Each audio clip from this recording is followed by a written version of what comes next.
নমস্কাৰ আজিৰ ভিডিঅ'ত আমি অনুশীলনী 9.1 ৰ কুৱেশ্যন নম্বৰ 12 ৰ পৰা সমাধান কৰিম সো ইয়াৰে প্ৰশ্নটো এনেদৰে দিয়া আছে এটা 7 মিটাৰ ওখ অট্টালিকাৰ শীৰ্ষৰ পৰা এটা কেবল স্তম্ভৰ শীৰ্ষৰ উঠন কোণ 60 ডিগ্ৰী আৰু ইয়াৰ পাদৰ পতন কোণ 45 ডিগ্ৰী স্তম্ভটোৰ উচ্চতা নিৰ্ণয় কৰা সমাধান ধৰা হল অট্টালিকাটোৰ উচ্চতা AB = 7 মিটাৰ চাও আহা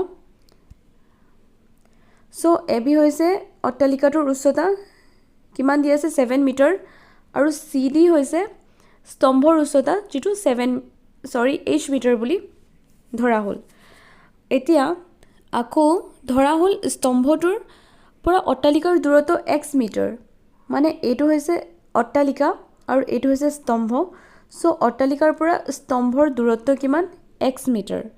সো BD = x মিটাৰ দেখা পাইছে এটো হৈছে B পইণ্ট এটো হৈছে D point so BD = x metre ইয়াত BD ৰ সমান্তৰালকৈ AE অঙ্কন কৰা হল BD ৰ সমান্তৰালকৈ AE অঙ্কন কৰা হল therefore AE = BD = x metre therefore AE = BD = কিমান হল x metre ED = AB = 7 metre আকৌ ED = AB = কিমান 7 metre therefore CE = CD - ED = H - 7 তাৰ মানে আমি CE ৰ ভ্যালুটো কেনেকৈ পাম CE ৰ ভ্যালুটো পাবলৈ হলে আমি কমপ্লিট CD ৰ পৰা যদি এই ED মাইনাস কৰি দিও তেন্তে আমি এই পাৰ্টটো পাই যাম সো CE = CD যেটো H মিটাৰ হাইট হয় হেতু মাইনাস কৰি ED যেটো 7 মিটাৰ হাইট হয় তো আমি কি কৰিব লাগিব CE = H minus a part to 7 H minus 7 সেই কাৰণে ইয়াত এই CE ৰ মানটো কিমান দিয়া আছে H minus 7 মিটাৰ আছে এতিয়া এৰ পৰা পৰ্যবেক্ষণ কৰা মতে স্তম্ভটোৰ শীৰ্ষৰ উঠন কোণ 60 ডিগ্ৰী আৰু এৰ পৰা পৰ্যবেক্ষণ কৰা অনুসৰি CD স্তম্ভৰ পাদবিন্দুৰ পতন কোণ 45 ডিগ্ৰী এতিয়া আমি কি কৰিব লাগিব A বিন্দুক পৰ্যবেক্ষণ কৰি এই স্তম্ভটোৰ শীৰ্ষৰ উঠন কোণ কিমান 60 ডিগ্ৰী আৰু পাদবিন্দুৰ পতন কোণ কিমান 45 degree so angle CAE = 60 degree আৰু angle EAD = angle ADB = 45 degree চাও হা ফাৰ্স্ট angle CAE = 60 ডিগ্ৰী সাম angle CAE কিমান 60 ডিগ্ৰী আৰু angle EAD = angle ADB কিমান হল এবোৰ 45 ডিগ্ৰী যেটো কি হৈছে একান্তৰ কোণ মানে যদি দুটা সমান্তৰাল ৰেখাৰ মাজেদি এডাল ৰেখা ছেদ কৰে এই দুটা সমান্তৰাল ৰেখাক তেন্তে ইয়াৰ যিবোৰ এই ভিতৰৰ কোণ হেবোৰ সমান হ'ব আৰু এইবোৰকে কি কোৱা হয় একান্তৰ কোণ একেদৰে এই সমান্তৰাল ৰেখা দুডালৰ মাজেদি এনেকুৱা এডাল ৰেখা কি কৰিছে সমান্তৰাল ৰেখা দুডালক ছেদ কৰিছে সেই কাৰণে এনেকুৱা ভিতৰৰ কোণবোৰ কি হৈছে একান্তৰ কোণ আৰু হেবোৰ সমান হয় এতিয়া ABD সমকোণী ত্ৰিভুজত আমি পাওঁ tan 45 degree = AB / BD tan 45 degree চাও আহা ABD সমকোণী ত্ৰিভুজত সো ABD এই ABD সমকোণী ত্ৰিভুজত tan 45 ডিগ্ৰীৰ ভ্যালু আমি কেনেকৈ পাম tan 45 ডিগ্ৰী = P / B তাৰ মানে AB / BD AB ৰ ভ্যালু কিমান AB ৰ ভ্যালু 7 মিটাৰ আৰু BD ৰ value x metre so tan 45 = AB / BD tan 45 ৰ ভ্যালু 1 AB ৰ ভ্যালু 7 BD ৰ ভ্যালু x এতিয়া ইয়াৰ পৰা আমি x ৰ ভ্যালু কিমান পালো 7 মিটাৰ আকৌ CEA সমকোণী ত্ৰিভুজত আমি পাওঁ CEA এই সমকোণী ত্ৰিভুজত আমি কিমান পাওঁ tan 60 ডিগ্ৰীৰ ভ্যালু CE / AE tan 60 ডিগ্ৰীৰ ভ্যালু CE / AE CE ৰ ভ্যালু কিমান আছে H - 7 H - 7 divided by এইটো এ ই বি ডিৰ সমান যিহেতু তো কিমান হ'ব এক্স হ'ব so' tan 60 degree is equal to h minus 7 divided by X so' tan 60 degree is equal to C E by A E tan 60ৰ ভেলু আমি জানো √3 চি ইৰ ভেলু আমি জানো h মাইনাছ 7 এ ইৰ ভেলু জানো আমি এক্স চ' এক্সৰ ভেলু 7 বহুৱাই এতিয়া ক্ৰছ মাল্টিপ্লিকেশ্যন কৰিলৈ আমি কি পালোঁ 7 into √3 is equal to h minus 7 এতিয়া implies the h is equal two 7 √3 plus 7 কৰিলোঁ মানে এই নম্বৰ দুটা একেলগে কৰি ল'লোঁ ইয়াৰ পিছত আমি দেখিলোঁ দুয়োটা নম্বৰতে 7 এটা কমন নম্বৰ হৈ আছে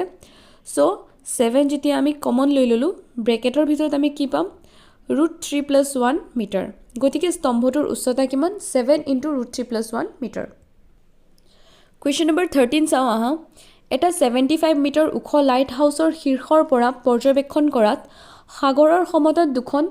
জাহাজৰ পতন কোণ যথাক্ৰমে 30 ডিগ্ৰী আৰু 45 ডিগ্ৰী যদি লাইট হাউচটোৰ একেফালে এখন জাহাজ আনখনৰ ঠিক পিছফালে থাকে তেন্তে জাহাজ দুখনৰ মাজৰ দূৰত্ব নিৰ্ণয় কৰা সমাধান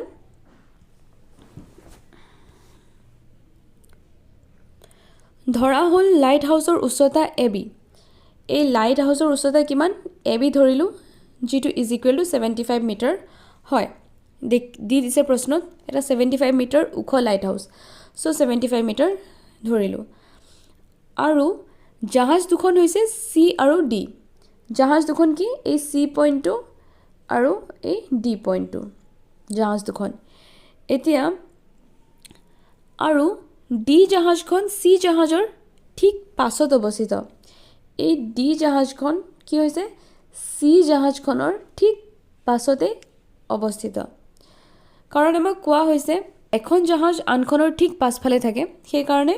আমি ইয়াত মেনশ্যন কৰিব লাগিব ডি জাহাজখন চি জাহাজখনৰ ঠিক পাছত অৱস্থিত এতিয়া আকৌ ধৰা হ'ল জাহাজ দুখনৰ মাজৰ দূৰত্ব X metre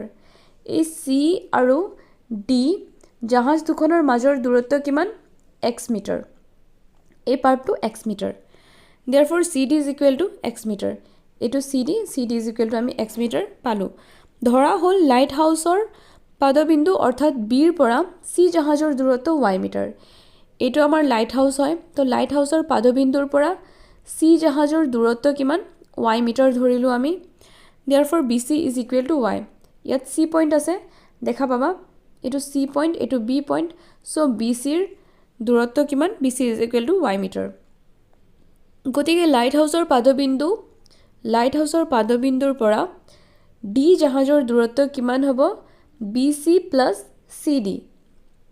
B D is equal to B C plus C D which is equal to Y plus X metre আৰু লাইট হাউচটোৰ উচ্চতা A B is equal to 75 metre এইটো 75 মিটাৰ এ বি বুলি মই অলপ আগতেই দেখুৱাই থৈছিলোঁ চ' দিয়া আছে যে লাইট হাউচৰ শীৰ্ষ এৰ পৰা পৰ্যবেক্ষণ কৰা অনুসৰি ডি আৰু চি জাহাজ দুখনৰ পতন কোণ ক্ৰমে 30 ডিগ্ৰী আৰু 45 ডিগ্ৰী এইটো এৰ পৰা ডি লৈ গৈছে 30 ডিগ্ৰী দেখা পাইছা এইটো আৰু চি জাহাজখনলৈ আকৌ এ শীৰ্ষৰ পৰা যেতিয়া যাব এৰ পৰা গৈ পেলাই কিমান হ'ল 45 ডিগ্ৰী প্ৰথমে দেখিছা এইটো হৈছে ডি লৈ যোৱা জাহাজৰ 30 ডিগ্ৰী তাৰ পাছত আৰু চি লৈ যোৱা জাহাজৰ এংগলটো কিমান পতন কোণটো 45 ডিগ্ৰী ইয়াতে আমাৰ হৰাইজণ্টেল লাইন আছে তো দেখা পাবা এই 30 ডিগ্ৰীৰ লগত এইটো 30 ডিগ্ৰী হ'ব একান্তৰ কোণ একেদৰে এইটো 45ৰ লগত এইটো 45 ডিগ্ৰী হ'ব একান্তৰ কোণ দুয়োটা সমান হ'ব চ' এতিয়া A C B is equal to 45 degree আৰু A D B is equal to 30 degree A C B হৈছে 45 ডিগ্ৰী আৰু এ ডি বি কিমান 30 ডিগ্ৰী এতিয়া এ বি চি সমকোণী ত্ৰিভুজত আমি পাওঁ এইটো এ বি চি এইটো সমকোণী ত্ৰিভুজৰ পৰা যদি আমি 1045ৰ ভেলিউ ওলাওঁ তো কিমান হ'ব 1045 is equal to A B divided by B C A বিৰ ভেলিউ কিমান 75 মিটাৰ divided by BC ৰ value y meter. So 1045 is equal to AB by BC. 1045 ৰ value 1, AB ৰ value 75, BC ৰ value y. So y is equal to 75 meter. এতিয়া আকৌ ABD সমকোণী ত্ৰিভুজত আমি পাওঁ tan 30 ডিগ্ৰীৰ ভ্যালু উলিয়াই ABD এই সমকোণী ত্ৰিভুজৰ পৰা আকৌ tan 30 ৰ ভ্যালু আমি কিমান পাম tan 30 is equal to AB by BD. BD ৰ ভ্যালু আকৌ x plus y আছিলে. So tan 30 degree is equal to AB by BD. So tan 30 is equal to AB by BD. AB ৰ value আমি জানো 75, BD ৰ value আমি জানো x plus y. তাৰ আগতেই tan 30 ৰ ভ্যালু আমি জানো 1/√3. So এতিয়া যদি আমি ক্ৰস মাল্টিপ্লিকেশন কৰো আমি কিমান পাম y plus x is equal to 75 into √3. So অলপ আগতে আমি y is equal to 75 বুলি উলিয়াই থৈছিলো. So y ৰ ঠাইত 75 বহুৱাই লৈ বাকিবোৰ একেদৰে বহুৱাই দিলো. এতিয়া x is equal to 75√3 minus 75. So x is equal to 75 যদি আমি কমন লৈ লওঁ ব্ৰেকেটৰ ভিতৰত আমি কিমান পাম √3 minus 1 মিটাৰ. গতিকে জাহাজ দুখনৰ মাজৰ দূৰত্ব 75 into √3 minus 1 meter. Question number 14. এজনী 1.2 মিটাৰ ওখ ছোৱালীয়ে ভূমিৰ পৰা 88.2 মিটাৰ উচ্চতাত থকা অনুভূমিক ৰেখাত এটা বেলুন বতাহত লৰি থকা দেখিলে. ছোৱালীজনীৰ চকুৰ পৰা বেলুনটোৰ উঠন কোণ যিকোনো মুহূৰ্তত 60 ডিগ্ৰী. কিছু সময়ৰ পাছত উঠন কোণ 30 ডিগ্ৰী তললৈ নামে. চিত্ৰ দি দিছে 9.13. বেলুনটোৱে সেই সময়ছোৱাত পৰিভ্ৰমণ কৰা দূৰত্ব নিৰ্ণয় কৰা. সমাধান ধৰা হ'ল ই পৰ্যবেক্ষণ বিন্দু, এই ই পইণ্টটো হৈছে পৰ্যবেক্ষণ বিন্দু আৰু ধৰা হ'ল ছোৱালীজনীৰ চকুৰ পৰা বেলুনটোৰ উঠন কোণ 60 ডিগ্ৰী. ছোৱালীজনীৰ চকু মানে এই ই পইণ্টটোৱে ধৰিম আমি. ই পইণ্টৰ পৰা বেলুনৰ উঠন কোণ কিমান 60 ডিগ্ৰী হোৱা অৱস্থাত 60 ডিগ্ৰী হৈ থকা অৱস্থাত বেলুনটোৰ অৱস্থান x, বেলুনৰ অৱস্থান কিমান x আৰু ছোৱালীজনীৰ চকুৰ পৰা আকৌ ছোৱালীজনীৰ চকুৰ পৰা বেলুনটোৰ উঠন কোণ 30 ডিগ্ৰী হোৱা অৱস্থাত বেলুনৰ অৱস্থান যেতিয়া 30 ডিগ্ৰী হ'ল তেতিয়া বেলুনৰ অৱস্থান কিমান y হ'ল. তেতিয়া আকৌ y প্ৰথমে x ত আছিলে বেলুনটো তাৰ পাছত y হ'ল. x ত থকা সময়ত বেলুনৰ উঠন কোণ 60 ডিগ্ৰী আৰু y লৈ যোৱা সময়ত বেলুনৰ উঠন কোণ 30 ডিগ্ৰী. এতিয়া ই বিন্দুৰ মাজেৰে ই a আৰু b আৰু b EAB অনুভূমিক ৰেখা অংকন কৰা হ'ল. এই ই বিন্দুৰ মাজেৰে EAB অনুভূমিক ৰেখা অংকন কৰা হ'ল আৰু XA is perpendicular to EB. XA is perpendicular to EB কৰা হ'ল আৰু YB is perpendicular to EB কৰা হ'ল, অংকন কৰা হ'ল. ধৰা হ'ল প্ৰদত্ত সময়ছোৱাত বেলুনটোৱে পৰিক্ৰম কৰা দূৰত্ব x মিটাৰ. সো প্ৰদত্ত সময়ছোৱাত বেলুনটোৱে কিমান দূৰত্ব পৰিভ্ৰমণ কৰিলে এই যে XA ফাৰ্ষ্টত পজিশন বেলুনৰ ইমা XA আছিলে তাৰ পাছত YB পজিশনটো হ'ল. সো XA ৰ পৰা YB লৈ পৰিভ্ৰমণ কৰা সময়খিনি বেলুনটোৰ দূৰত্ব কিমান ধৰিলো আমি x মিটাৰ ধৰিলো. এইখিনি পাৰ্ট x মিটাৰ ধৰিলো. Therefore xy is equal to AB is equal to কিমান x মিটাৰ. ধৰা হ'ল EA is equal to EA to কিমান y মিটাৰ ধৰিলে. এতেকে EB is equal to EA plus AB. So কিমান হ'ব y plus x. দেখা পাইছে ইয়াতে EC perpendicular to CD আৰু BD আকৌ BD perpendicular to CD অংকন কৰা হ'ল. So EC is equal to BD is equal to কিমান হ'ব BD is equal to EC is equal to 1.2 meter. ইয়াত তাকে লিখা হৈছে BD is equal to EC equal to 1.2 meter যেটো কি আছিল ছোৱালীজনীৰ উচ্চতা আছিল. Therefore XA is equal to Therefore XA is equal to YB is equal to YD minus BD. So a YD পাৰ্টটোৰ পৰা যদি আমি YD ৰ ভ্যালু আছিলে 88.2 ইয়াৰ পৰা যদি আমি BD পাৰ্টটো মাইনাস কৰি দিও যাৰ ভ্যালু আছিলে 1.2 তো আমি only YB ৰ ভ্যালু পাই যাম যেটো কাৰ সমান হয় XA ৰ সমান হয় XA is equal to YB is equal to কিমান আহিব 87 মিটাৰ পাম আমি ইয়াতে দেখা পাবা XA is equal to YB is equal to YD minus BD is equal to 88.2 minus 1.2 meter is equal to 87 meter. तो उठन कोण angle XEA is equal to 60 degree আৰু angle YEB is equal to 30 degree. Angle XEA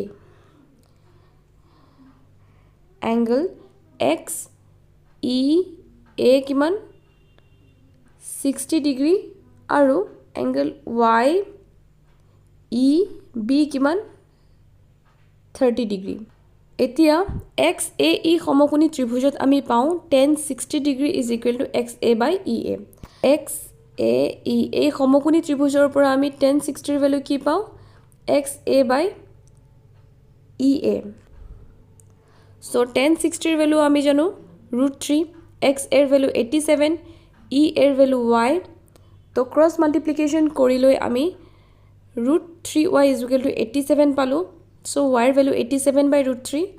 তাৰ পাছত আকৌ 87 ক আমি কি বুলি ভাঙিব পাৰো 29 into 3 ভাঙিব পাৰো তাৰ পাছত √3 into √3 কৰিলে কি হ'ব 3 পাম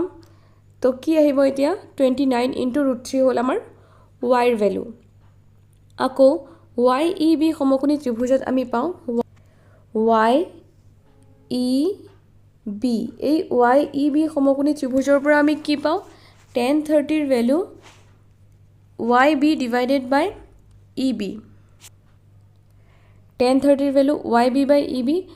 YB ৰ ভ্যালু আমি জানো 87 EB ৰ ভ্যালু আমি জানো x plus y আকৌ tan 30 ৰ ভ্যালু আমি জানো 1 by √3 সো এই গুটেইখিনি যদি আমি ক্রস মাল্টিপ্লিকেশন কৰো x plus y is equal to 87 into √3 পাম x is equal to 87 into √3 minus y y এর ভ্যালু অলপ আগতে উলিয়াই থৈছিল 29 into √3 সো x এর ভ্যালু আমি কিমান পাম 58 into √3 মিটাৰ গতিকে প্ৰদত্ত সময়ত বেলুনটোৱে পৰিভ্ৰমণ কৰা দূৰত্ব 58 into √3 মিটাৰ এতিয়া কোৱেশ্চন নম্বৰ 15 চাও আহা এটা পোনপটীয়া ঘাইপথ এটা স্তম্ভৰ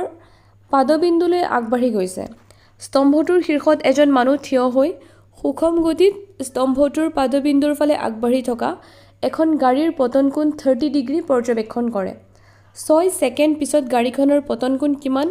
60 ডিগ্ৰী পোৱা গল এই বিন্দুটোৰ পৰা স্তম্ভটোৰ পাদবিন্দু ঢুকি পাবলৈ গাড়ীখনৰ লগা সময় নিৰ্ণয় কৰা সমাধান ধৰা হল স্তম্ভটোৰ উচ্চতা AB হৈছে স্তম্ভটোৰ উচ্চতা এতিয়া ধৰা হল পতন কোণ 30 ডিগ্ৰী থকা অৱস্থাত স্তম্ভটোৰ পাদবিন্দুৰ পৰা x দূৰত্বত C বিন্দুত গাড়ীখন আছে পতন কোণ যেতিয়া 30 ডিগ্ৰী আছিল সেইখিনি সময়ত স্তম্ভটোৰ পাদবিন্দুৰ পৰা এটো স্তম্ভৰ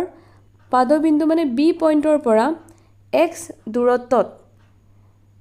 C বিন্দুত গাড়ীখন আছে x দূৰত্ব বুলি ক'লে C বিন্দু আহি পাব সো এইটো ডিসটেন্সত x দূৰত্বত C বিন্দুত গাড়ীখন আছে Therefore, BC is equal to x.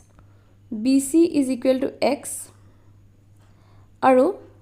angle ACB is equal to 30 degree. Angle ACB is equal to kiman hoy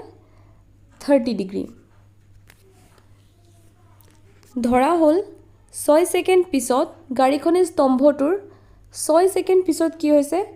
গাড়ীখনে এই C বিন্দুত থকা গাড়ীখনে স্তম্ভটোৰ পাদবিন্দুৰ পিনে D দূৰত্ব অতিক্ৰম কৰাৰ পাছত ক্যাপিটেল D বিন্দুত উপনীত হৈছে ইয়াত এটা বিন্দু দেখা পাবা D পইণ্ট এটা পাবা সো 6 সেকেন্ড পিছতে এই গাড়ীখনে স্তম্ভটোৰ পাদবিন্দুৰ পিনে D দূৰত্ব মানে C ৰ পৰা এই D পইণ্টলৈ আহোতে কিমান দূৰত্ব অতিক্ৰম কৰিছে স্মল d দূৰত্ব অতিক্ৰম কৰিছে D দূৰত্ব অতিক্ৰম কৰাৰ পাছত ক্যাপিটেল D বিন্দুত উপনীত হৈছে এতিয়া স্তম্ভটোৰ শীৰ্ষৰ পৰা এইটো স্তম্ভটোৰ শীৰ্ষৰ পৰা পৰ্যবেক্ষণ কৰা মতে ডি বিন্দুত পতন কোণ কিমান হয় 60 ডিগ্ৰী স্তম্ভটোৰ শীৰ্ষৰ পৰা পৰ্যবেক্ষণ কৰা মতে ডি বিন্দুৰ পতন কোণ কিমান 60 degree therefore DC is equal to small d DC কিমান small d আৰু এংগল ADB এংগল ADB কিমান হ'ল 60 ডিগ্ৰী আৰু BD is equal to BC minus CD BD is equal to complete BC ৰ পৰা যদি আমি এই CD মাইনাস কৰি দিও তেন্তে কি পাই যাম আমি BD পাই যাম so BD is equal to x minus d meter এতিয়া ABC সমকোণী ত্ৰিভুজত আমি পাও ABC এই সমকোণী ত্ৰিভুজত আমি কি পাও tan 30 degree is equal to AB by BC tan 30 degree is equal to AB by BC so tan 30 এর ভ্যালু আমি জানো 1/√3 AB ঠাইত AB লিখিলো BC এর ঠাইত আমি কি লিখিম BC এর ঠাইত x লিখিম so BC is equal to x লিখিলো so ইয়াৰ পৰা AB is equal to x/√3 পাম আমি যেটো আমি কি দিলো ইকুয়েশন নাম্বার 1 দি থলো আকৌ ABD সমকোণী ত্ৰিভুজত আমি পাও ABD সমকোণী ত্ৰিভুজত আকৌ আমি কি পাও tan 60 degree is equal to AB by BD so tan 60 is equal to AB by BD আকৌ AB এর ঠাইত AB রাখিলো কিন্তু BD এর ভ্যালু আমি কিমান দিলো x minus d tan 60 এর value √3 so AB is equal to √3 into x minus d যেটো আমি কি কৰিলো সমীকৰণ 2 হিচাপে দিলো এতিয়া সমীকৰণ 1 তো কি দেখা পাবা 1 তো দেখা পাবা AB is equal to x/√3 আৰু সমীকৰণ 2 তো কি দেখা পাবা AB এর ভ্যালু দিয়া আছে যেটো √3 into x minus d so আমি দুইটা যদি কম্পেয়ার কৰো তেন্তে কি পাম x divided by √3 is equal to √3 into x minus d এইটো দেখা পাইছা x divided by √3 is equal to √3 into x minus d so এতিয়া যদি ক্রস মাল্টিপ্লিকেশন কৰা তেন্তে কি হ'ব x is equal to 3 into x minus d তোমালোকক সাইডত দেখুৱাই দিছে √3 into √3 কৰিলে কি হ'ব आंसर 3 আহিব সো ইয়াতে এইটো √3 আৰু এইটো √3 পূৰণ হৈ কি আহিব only 3 x minus d একেই থাকিব আকৌ x ৰ ভ্যালু কি আহিব 3x minus 3d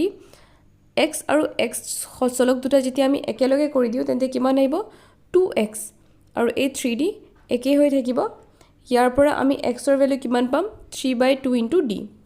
therefore BD is equal to x minus d asile so x or value kiman asile 3/2 into d minus d korile BD er value ami kiman pam d/2 etia gari khone d durotto otikrom kore 6 secondot therefore gari khone d/2 durotto otikrom kore 6/2 secondot is equal to 3 second gotike d bindur pore stombhotur padobindu dhuki pabole gari khonok loga somoy kiman 3 second etia question number 16 saw aha এটা স্তম্ভৰ পাদবিন্দুৰ পৰা 4 metre আৰু 9 metre দূৰত্বত একে সৰল ৰেখাত থকা দুটা বিন্দুৰ পৰা স্তম্ভটোৰ শীৰ্ষৰ উঠন কোণ দুটা পূৰক প্ৰমাণ কৰা যে স্তম্ভটোৰ উচ্চতা 6 মিটাৰ সো ধৰা হল AB = h হৈছে স্তম্ভটোৰ উচ্চতা AB কিমান h মিটাৰ যেটো হৈছে স্তম্ভটোৰ উচ্চতা ধৰা হল স্তম্ভটোৰ ভূমিৰ পৰা 4 মিটাৰ দূৰত্বত অৱস্থিত C বিন্দুৰ পৰা স্তম্ভটোৰ শীৰ্ষৰ উঠন কোণ θ ধৰা হল স্তম্ভটোৰ ভূমিৰ পৰা তাৰ মানে এই স্তম্ভটোৰ ভূমিৰ পৰা মানে B বিন্দুৰ পৰা 4 মিটাৰ দূৰত্বত অৱস্থিত C বিন্দুৰ পৰা 4 মিটাৰ দূৰত্বত অৱস্থিত C বিন্দুৰ পৰা স্তম্ভটোৰ শীৰ্ষৰ উঠন কোণ কিমান θ therefore BC is equal to 4 meter BC is equal to 4 meter আৰু angle ACB কিমান হল θ গতিকে স্তম্ভটোৰ ভূমিৰ পৰা 9 মিটাৰ দূৰত্বত অৱস্থিত স্তম্ভটোৰ ভূমিৰ পৰা 9 মিটাৰ দূৰত্ব হলে কি হ'ব ডি বিন্দু হ'ব এই ডি বিন্দুৰ পৰা স্তম্ভটোৰ শীৰ্ষৰ উঠন কোণ কিমান যেহেতু প্ৰশ্নত এনেদৰে আছিলে 4 মিটাৰ আৰু 9 মিটাৰ দূৰত্বত একে সৰল ৰেখাত থকা দুটা বিন্দুৰ পৰা স্তম্ভটোৰ শীৰ্ষৰ উঠন কোণ পূৰক পূৰক মানে হৈছে দুটা কোণ মিলি যদি 90 ডিগ্ৰী হয় সো তাৰ মানে এনেকুৱা হ'ব লাগিব এইটো এংগল আৰু এইটো এংগল মিলি কিমান হ'ব লাগিব 90 ডিগ্ৰী হ'ব লাগিব সো এটা যদি থিটা হয় তেন্তে আনটো অবভিয়াসলি 90 ডিগ্ৰী মাইনাস থিটা হ'ব সেই কাৰণে স্তম্ভটোৰ ভূমিৰ পৰা 9 মিটাৰ দূৰত্বত অৱস্থিত ডি বিন্দুৰ পৰা স্তম্ভটোৰ শীৰ্ষৰ উঠন কোণ আমি কিমান ধৰিলো 9 মাইনাস থিটা দেখা পাবা স্তম্ভটোৰ ভূমিৰ পৰা বি বিন্দুৰ পৰা 9 মিটাৰ দূৰত্বত এটো দূৰত্বটো দেখিছা 9 মিটাৰ দূৰত্বত ডি বিন্দুৰ পৰা স্তম্ভৰ শীৰ্ষৰ উঠন কোণ কিমান 90 ডিগ্ৰী মাইনাস থিটা therefore BD is equal to 9 meter BD is equal to 9 meter আৰু angle ADB কিমান হ'ল 90 ডিগ্ৰী মাইনাস থিটা এতিয়া ABC সমকোণী ত্ৰিভুজত আমি পাওঁ ABC এই সমকোণী ত্ৰিভুজত আমি কি পাওঁ tan theta is equal to AB by BC AB by BC so tan theta is equal to AB by BC AB ৰ ভ্যালু আমি জানো h BC ৰ ভ্যালু আমি জানো 4 so h by 4 আহিলে আকৌ ABD সমকোণী ত্ৰিভুজত আমি পাওঁ ABD সমকোণী ত্ৰিভুজ ABD এই ABD সমকোণী ত্ৰিভুজত আকৌ আমি কি পাওঁ tan 90 degree minus theta is equal to h by BD h by 9 হ'ব so tan 90 degree minus theta AB by BD h by 9 tan 90 minus theta value কি হয় cot theta so আমি কি লিখিলো cot theta is equal to h by 9 cot theta ৰ ঠাইত কি লিখিলো 1 by tan theta h by 9 সমীকৰণ 1 আৰু 2 পূৰণ কৰি এটো আছিল সমীকৰণ 1 আৰু এটো আছিল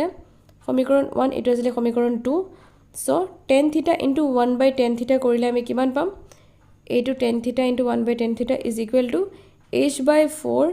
into h by 9 so tan theta into 1 by tan theta is equal to h square divided by 36 so h square is equal to 36 h is equal to root over 36 so h is equal to plus minus 6 so কি লিখিম হয় h equal to 6 বা h equal to minus 6 কি কৈছে গ্ৰহণযোগ্য নহয় কিয়নো উচ্চতা ঋণাত্মক হ'ব নোৱাৰে therefore h equal to আমি পজিটিভ নাম্বাৰটোৱে ধৰিম plus 6 মিটাৰ গতিকে স্তম্ভটোৰ উচ্চতা 6 মিটাৰ so ইয়াতে আমাৰ 9 চেপ্টাৰটো কমপ্লিট হ'ল থ্যাংক ইউ